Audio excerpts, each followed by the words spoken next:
अन्नपूर्णार रान्नाघरे आपनादेर सबाइके स्वागत।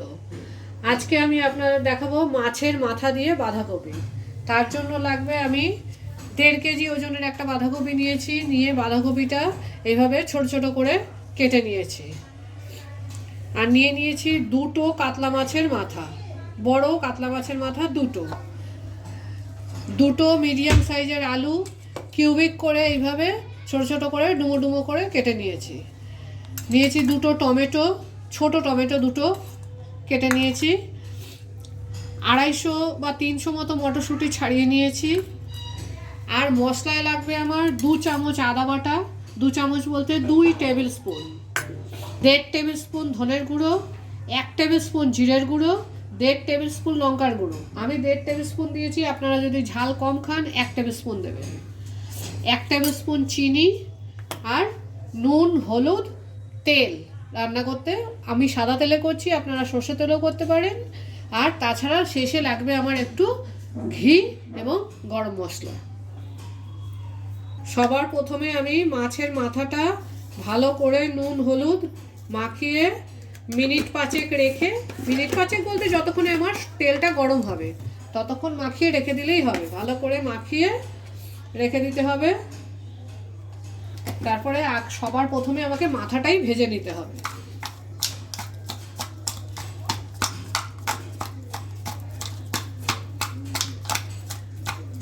ভালো করে মাখিয়ে রেখে দিলাম। এবার আমি তেল ভালো করে গরম করে মাথাগুলো সবার আগে ভেজে নেব। মাছ ভাজার জন্য আমি কড়াইতে তেল দিয়ে দিলাম, পরিমাণ মতো তেল দিলাম। যদি পরে মনে হয় তেলটা অনেক বেশি তাহলে তেলটা তুলে কমিয়ে রাখবো, কিন্তু মাছ ভাজার জন্য আমাকে একটু বেশি করেই তেল দিতে হবে। দেখুন আমার তেলটা খুব ভালো করে গরম হয়ে গেছে, ধোঁয়া বেরোচ্ছে।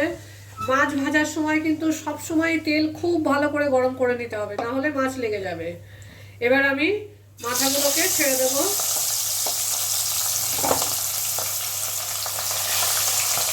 এইভাবে আমি আমার দুটো মাথাই ভেজে নেব।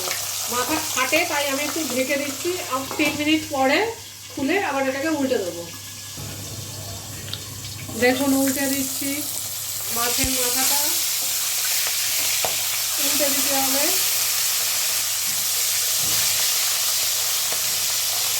মাথাটা কিন্তু খুব ভালো করে লাল করে ভেজে নিতে হবে।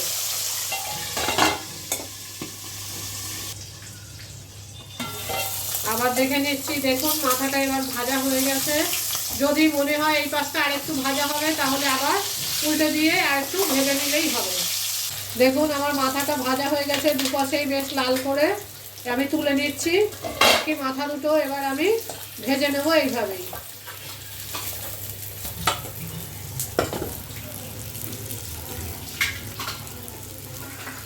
আমার মাছ ভেজেও অনেকটা তেল বেঁচে গেছিলো, তাই আমি অর্ধেকটা কমিয়ে 4 চামচ মতো তেল কড়াইতে রেখেছি। এবার রান্নাটা শুরু করার জন্য আমি এতে 2টো তেজপাতা ফোড়নে দিয়ে দিলাম।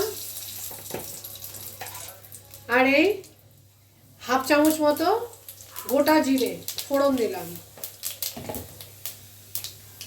এবার এতে আমি আমার কেটে রাখা আলুগুলো ছেড়ে দিচ্ছি।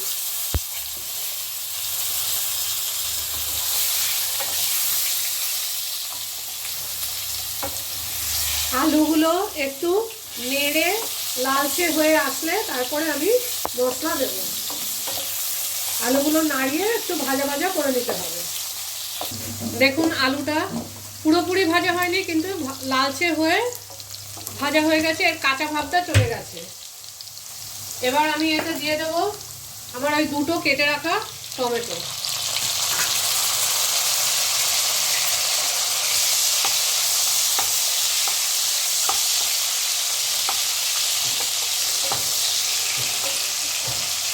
দু চামচ আদা বাটা, 2 টেবিল চামচ,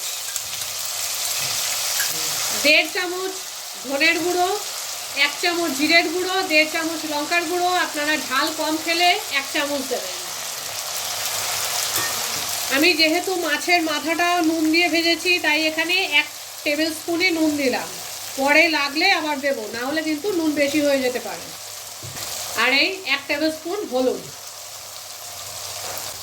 দিয়ে এটা ভালো করে কষিয়ে নিতে হবে। যেহেতু আমার সব মশলাগুলোই গুঁড়ো তাই আমি একটু এই হাফ কাপ মতো জল দিলাম, যাতে মশলাটা ভালো করে কষা হয়। গ্যাসটা আমি একদম কমিয়ে দেব, কমিয়ে এটা 2 মিনিটের জন্য ঢেকে দেব। দেখুন আমার মশলাটা দিয়ে কি সুন্দর তেল বেরিয়ে গেছে। এটা কিন্তু গ্যাসটা যদি বাড়ানো থাকতো তাহলে কিন্তু এরকম তেল বেরোতো না, কারণ গ্যাস বাড়ানো থাকলে মশলাটা তলায় লেগে যেত। আমি গ্যাসটা ওই জন্য কমিয়ে রেখেছিলাম। আমার মশলাটা খুব ভালো করে কষা হয়ে গেছে। আমি 3 মিনিট কষিয়েছি ঢাকা দিয়ে। এবার আমি এতে আমার কেটে রাখা বাঁধাকপিগুলো দিয়ে দেবো। বাঁধাকপি রান্না হতে কিন্তু সময় লাগে, প্রায় 20-25 মিনিট সময় লাগবে। বাঁধাকপি দিয়ে জল বেরোবে, তাই আমি এটাকে ভালো করে নাড়িয়ে ঢেকে দেব। 5 মিনিট পর পর দেখব, যতক্ষণ না জল শুকিয়ে যাবে ততক্ষণ আমাকে রান্না করতে হবে।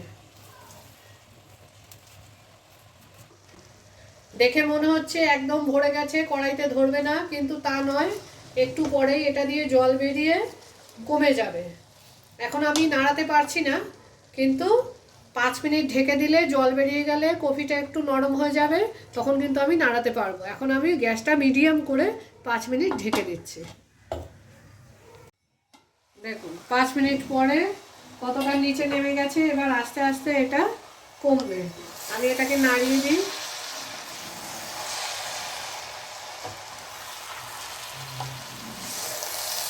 বাঁধাকপি করতে কিন্তু আলাদা করে জল দিতে হয় না, কিন্তু যদি কপি একেবারেই সেদ্ধ না হয় তখন আপনি একটু জল দিয়ে সেদ্ধ করতে পারেন। সাধারণত বাঁধাকপি সেদ্ধ হয়ে যায়।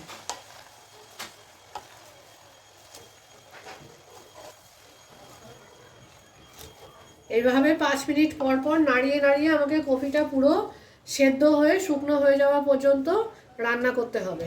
আর আপনার যদি মনে হয় কপি একদমই সেদ্ধ হচ্ছে না, তাহলে এই হাতে করে এরকম জল নিয়ে একটু দেবেন, কারণ বেশি জল দিলে কপিটা একদমই গলে যাবে এবং ভালো লাগবে না। এই ধরুন 3 থেকে 4 চামচ, এর বেশি জল কিন্তু দেওয়া যাবে না। ঢেকে দিচ্ছি। আজ সবসময় মিডিয়াম রাখবো। খুব জোর দিলে পরে তলাটা পুড়ে যাবে, ওপরটা হবে না। 5 মিনিট পর পর আমি নাড়িয়ে দেখব। দেখুন আরও 5 মিনিট পরে আমার কপিটা কিন্তু অনেকটাই নেমে গেছে। দেখে মনে হচ্ছে কমে গেছে, কিন্তু তা তো নয়। বাঁধাকপি বা যে কোনো শাক রান্না করলে জল বেরিয়ে কমে যাবে। বাঁধাকপিটা বেশ নরম হয়ে এসেছে।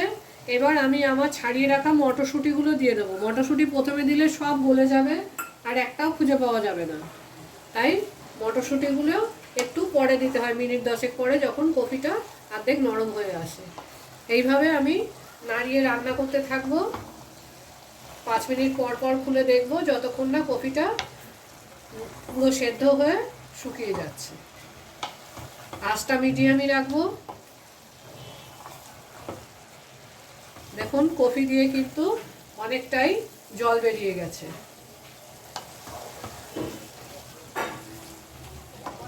এবার এই জলেই কফিটা রান্না হয়ে যাবে।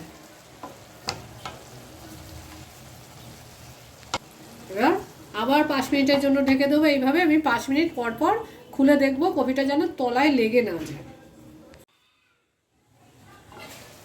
দেখুন কফিটা কিন্তু আমার পুরো নরম হয়ে এসেছে। আমি এর আগে আরও 2 বার নেড়ে দিয়েছি। প্রায় 10 মিনিট 12 মিনিট পরে আমার কফিটা এই পজিশনে এসেছে। এবার আমি মাছের মাথাগুলো দিয়ে দিচ্ছি। কফিটা কিন্তু পুরোপুরি শুকিয়ে যায়নি, এখনও হালকা জল আছে, তাই মাছের মাথাগুলো দিয়ে দিচ্ছি। দিয়ে একটু ঢেকে দেবো, যাতে মাছের মাথাগুলো নরম হয়ে যায়। পুরো কফি শুকিয়ে গেলে মাছের মাথাগুলো কিন্তু নরম হবে না। আবার আমি মিনিট 5 জন্য ঢেকে দিচ্ছি।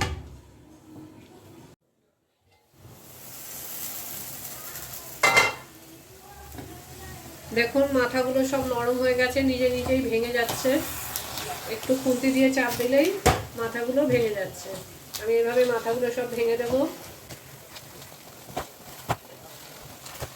মাথাগুলো ভেঙে ভালো করে নাড়িয়ে দিতে হবে।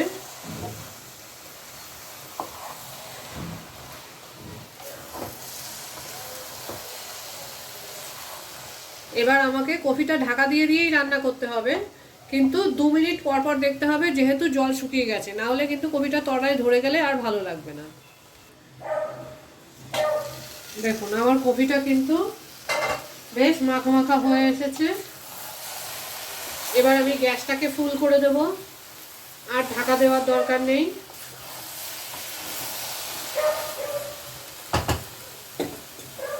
আমি যে 1 চামচ চিনি রেখেছিলাম চিনিটা দিয়ে দিলাম,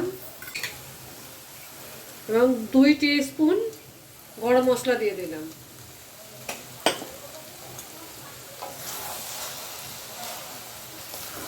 এবার ভালো করে নাড়াতে হবে, মিশিয়ে নিতে হবে।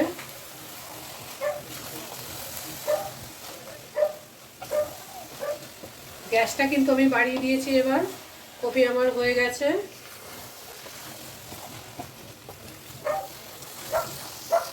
দেখুন আমাদের কিন্তু বাঁধাকপিটা হয়ে গেছে।